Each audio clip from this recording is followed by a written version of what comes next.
dito. Hindi ito plataforma para magpasikat o magpalakas tayo sa mga tao. Lalong hindi ito pamumulitika o pagsira sa reputasyon ng kahit sino. Nais ng kumiting ito na gawing makabuluhan at produktibo ang bawat pagdinig ng ating gagawin. May I remind our resource persons to cooperate fully and answer truthfully. And please don't be too smart. Confucius said that if you are the smartest person in the room, then you are in the wrong room. I request my colleagues to efficiently manage our time as we clarify matters from our resource persons. Let us veer away from repetitive statements and questions that may unnecessarily prolong our inquiry. We owe it to our people. Tandaan natin na bawat dam o dike na itinatayo ay galing sa pera ng bawat Pilipino.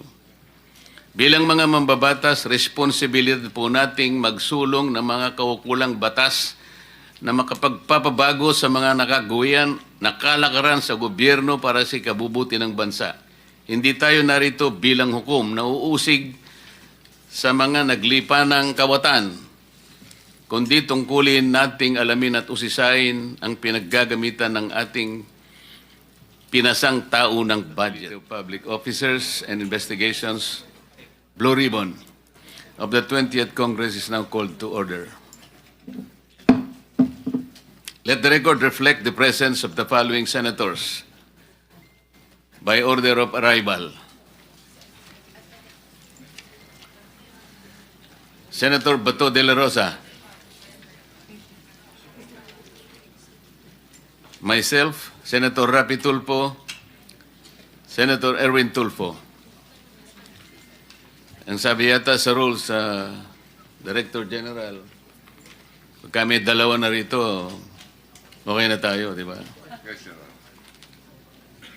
Kahit naman ang Diyos, sinabi niya, pag may dalawa na, nasa gitna ako, pwede na kayo mag-umpisa. Distinguished colleagues, the first order of business is to formally organize the Blue Ribbon Committee as we begin our work in the 20th Congress. Under Rule 10, Section 13, Subsection 2 of the Rules of the Senate, the committee shall have the jurisdiction on all matters relating to, including investigation of malfeasance, misfeasance, and nonfeasance in office by officers and employees of government, its branches, agencies, subdivisions, and instrumentalities, implementation of the provision of the Constitution on nepotism, and investigation of any matter of public interest on its own initiative or brought to its attention by any member of the Senate. Under the same rules, the committee shall be composed of 17 members, and the following senators were duly elected as members of the committee. First, Senior Vice Chairman, Senator Alan Peter Cayetano, Vice Chair Bato de la Rosa, Senator Bato de la Rosa, Vice Chair Senator Bongo, Vice Chair Senator Erwin Tulfo. As members, Deputy Majority Leader J.B. Ejercito, Senator Aquino, Senator Gatchalian, Senator Lapid, Senator Marcos, Senator Padilla, Senator Pangilinan, Senator Rafi Tulfo, Deputy Minority Leader Subiri, Deputy Minority Leader Ontiveros, Senator Lacson, Senator Ligarda, and the following are ex officio members: Senator President Pro Tempore Jingo Estrada, Majority Leader Joel Villanueva, and Minority Leader Vicente Soto III. The committee will conduct inquiries or investigations in aid of legislation in accordance with the pertinent provision of the rules of the Senate and the rules of procedure governing inquiries in aid of legislation as amended. We now proceed with the consideration and adoption of the rules of the Blue Ribbon Committee that will guide our committee in its operations and conduct of meetings, hearings, and investigations. Before the members of this committee is a copy of the proposed rules, which are the same rules adopted by the Blue Ribbon Committee during the 19th Congress. Do I hear a motion to adopt these rules? I move to adopt the rules, Mr. Chair. I second the motion, Mr. Chair. Thank you. There is a motion on the floor as well as a second. Is there any objection? There being none, the motion for adoption of the rules hereby approved. These rules shall govern all proceedings, meetings, hearings, and investigations of this committee during the 20th Congress.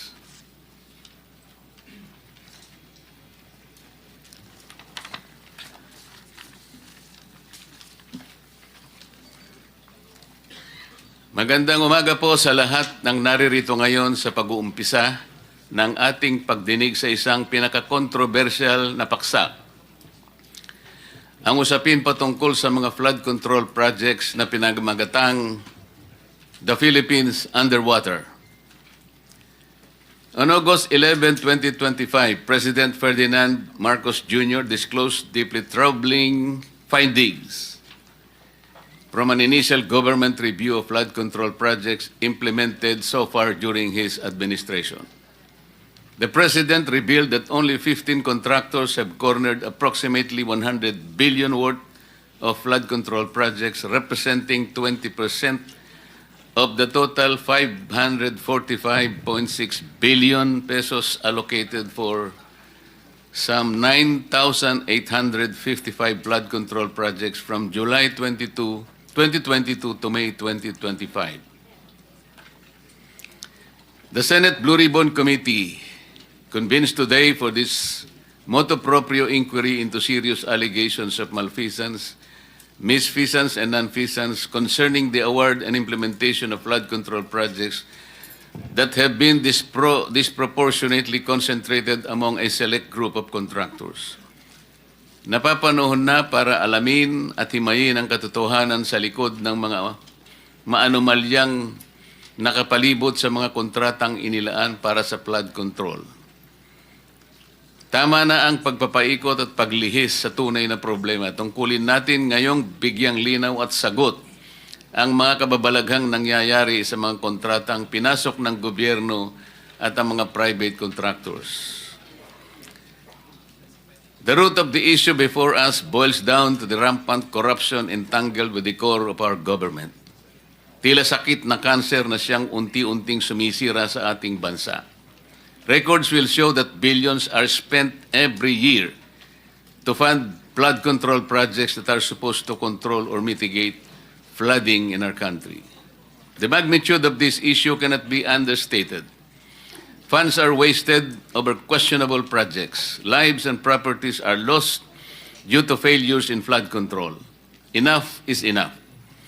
Pagod na ang mamamayang Pilipino na lumikas mula sa kanilang mga tahanan sa maghakot ng kagamitan upang makaligtas sa panganib na dulot ng rumaragasang tubig. We should not accept this misfortune simply as effects of climate change. It will never be a valid justification for our failure to provide strong and protective shields against something inevitable but preventable. The Netherlands is 25 to 30% below sea level. Yet its innovative people gifted the world with engineering solutions to flood problems. We have a choice. Either we adopt the best practices of the Netherlands or we settle a poor copy of Venice in the Orient. As members of the Senate Blue Ribbon Committee, we're duty-bound under the Constitution to conduct inquiries in aid of legislation. Our mandate extends beyond mere investigation. We must examine whether existing laws and regulations governing public procurement, project implementation, and infrastructure development are adequate and properly enforced. The potential violations under scrutiny include government procurement laws, Republic Act 3019, Republic Act 6713, and various DPWH and DBM procurement guidelines and circulars. The committee seeks to, number one, establish the facts surrounding the concentration of flood control contracts among 15 contractors and beyond, if warranted. Two, examine compliance with procurement laws, regulations, and due process requirements. 3. Investigate probable irregularities in bidding processes, technical specifications, and project awards. 4. Assess the quality and effectiveness of completed flood control projects. 5. Identify systemic weaknesses in government procurement and project monitoring. 6. Determine accountability for any malfeasance, misfeasance, or nonfeasance. Number 7. Recommend legislative measures to prevent similar occurrences and strengthen oversight mechanisms. The committee shall conduct these proceedings guided by the following principles. Transparency.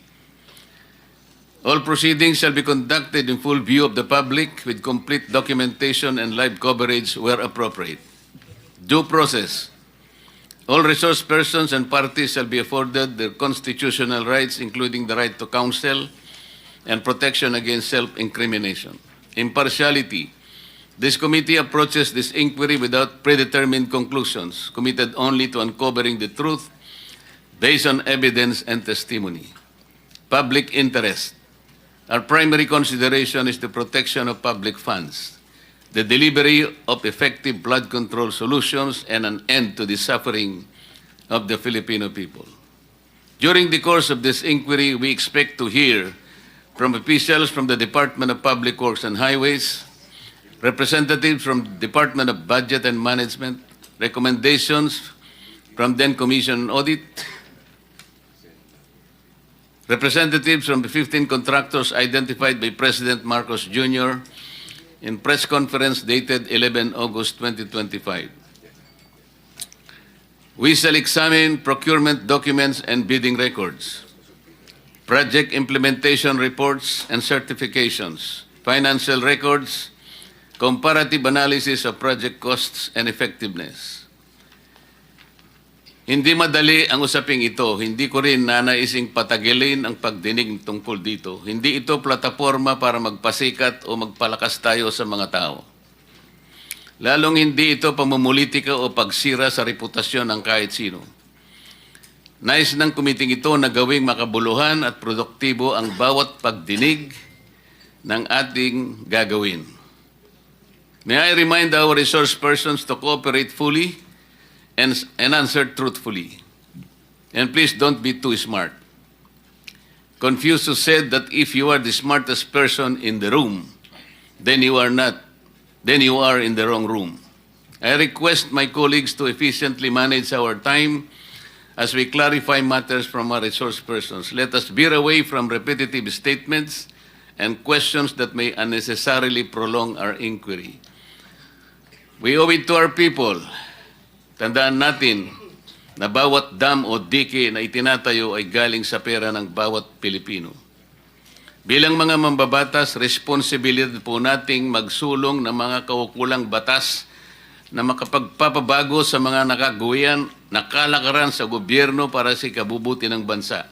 Hindi tayo narito bilang hukom na uusig sa mga naglipa ng kawatan, kundi tungkulin nating alamin at usisain ang pinaggagamitan ng ating pinasang tao ng budget. It is our duty to get to the bottom of this. Kahit sisirin pa natin ito kung kinakailangan. No stone shall be left unturned and no one shall be spared. Pagtulungan po nating hanapin ang katotohanan at tuluyang makapaglatag ng epektibo at pangmatagal ang solusyon sa suliranin natin sa pagbaha. Kahit mahirap o tila imposible, pero sa tulong ng bawat isang Pilipino na may pakialam at pagmamahal sa kanyang bansa, ito ay tiyak nating may pagtatagumpay. Maraming salamat po. I now declare this hearing officially open.